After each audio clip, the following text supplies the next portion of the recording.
Shalom saudara-saudari yang terkasih, tema renungan kita Yesus nama di atas segala nama yang dibawakan oleh Pendeta Drison Ginting. Shalom saudaraku, renungan kita hari ini Selasa 2 Juli 2024 dengan judul Penolong yang Tidak Pernah Gagal. Ayatnya di dalam Daniel 5 ayat yang ke-25. Mene mene tekel ufarsin. Tangan itu menghilang tetapi tersisa 4 kata mengerikan. Dengan napas tertahan orang-orang menunggu saat Daniel mengumumkan artinya. Mene mene tekel ufarsin. Masa pemerintahan Tuanku dihitung oleh Allah dan telah diakhiri. Tuanku ditimbang dengan neraca dan didapati terlalu ringan. Kerajaan Tuanku dipecah dan diberikan kepada orang Media Persia. Daniel 5 ayat 25-28.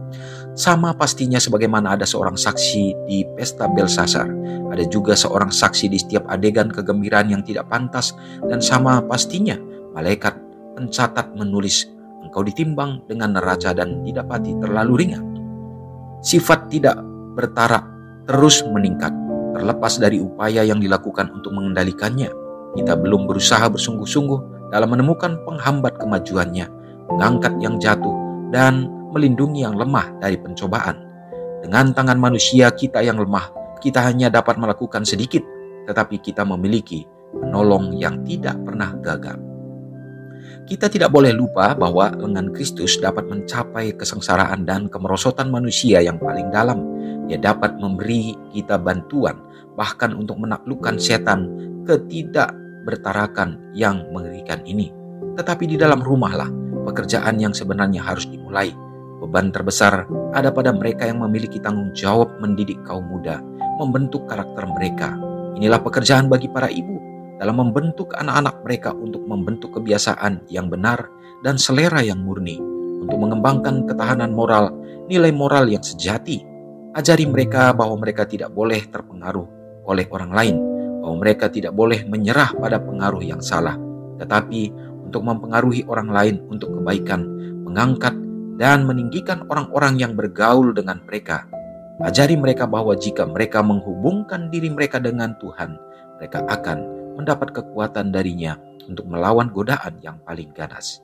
Di istana Babilonia, Daniel dikelilingi dengan godaan untuk berbuat dosa, tetapi dengan pertolongan Kristus, dia mempertahankan integritasnya. Dia yang tidak dapat menahan pencobaan, dengan segala sarana yang tersedia dalam jangkauannya, tidak terdaftar dalam buku surga. Tuhan tidak pernah menempatkan manusia pada posisi yang begitu sulit sehingga berada di luar kemampuan mereka untuk melawan kejahatan. Kuasa ilahi selalu siap untuk melindungi dan menguatkan dia yang telah mengambil bagian dalam kodrat ilahi. Renungkan lebih dalam. Bagaimanakah saya dapat menghindari godaan setan untuk berbuat dosa?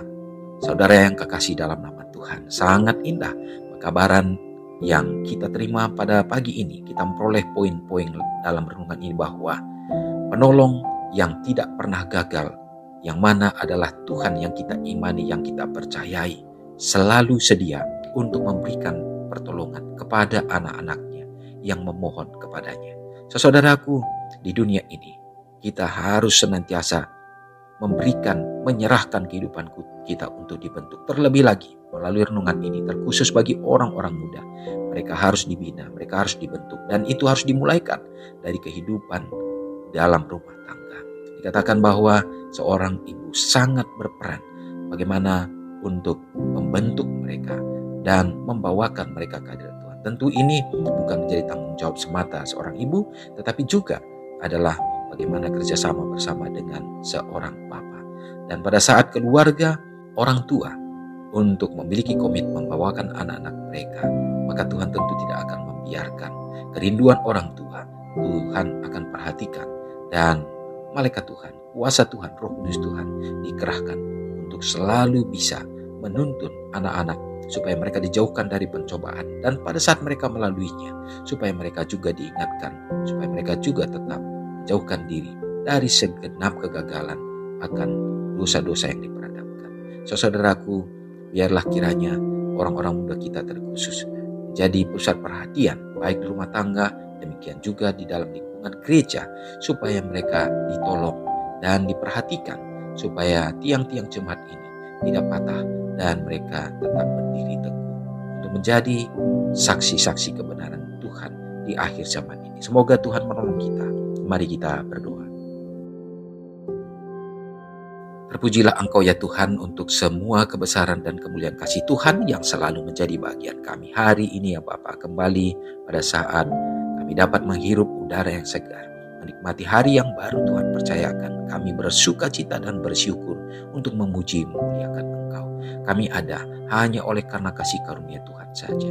Terima kasih ya Tuhan. Dan biarlah kami dapat menikmati dan menjalaninya untuk semata memuliakan Engkau. Dan dalam kehidupan kami Tuhan, kami percaya Tuhan tidak tinggalkan kami.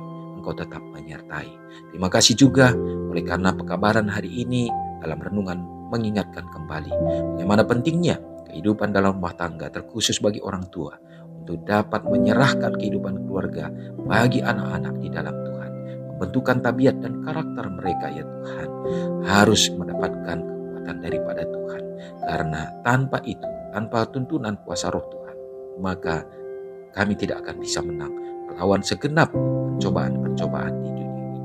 Ya Bapa, biarlah Tuhan tolong berikan hikmat dan kebijaksanaan bagi orang tua untuk mendidik orang-orang muda, anak-anak yang Kau karuniakan. Lebih lagi tentu harapan kami, kehadiran Tuhan menjadi soko guru untuk tetap menuntun mereka dalam masa depan dunia pendidikan dan meraih harapan mereka. Kami serahkan ke dalam tangan Tuhan. Biarlah semuanya diperoleh semata hanya oleh menjadi dan untuk menjadi kemuliaan bagi nama-Mu. Bapa di sorga, memberkati juga tentunya bagi gereja Tuhan untuk dapat bekerja sama untuk menciptakan orang-orang muda yang setia dan orang-orang muda yang siap untuk menjadi misionaris, penginjil-penginjil untuk memasyurkan, memuliakan nama-Mu. Bapa di sorga, berkati juga tentunya bagi negara kami ya Tuhan, bagi pemimpin-pemimpin, supaya perhatian yang sama akan diberikan ya Tuhan. Bahkan dengan kebijaksanaan itu dapat mensejahterakan masyarakat. Lebih lagi harapan kami senantiasa supaya kami tetap memiliki kebebasan memuji memuliakan Tuhan dan juga menyebarluaskan kabar Injil keselamatan ini. Terpujilah Engkau Tuhan, orang tua yang kami kasih yang sudah lanjut usia, pemeliharaan Tuhan berlangsung bagi mereka. Mengampuni dosa kami karena doa ini hamba serahkan hanya dalam nama Yesus yang sudah menyelamatkan kami. Amin.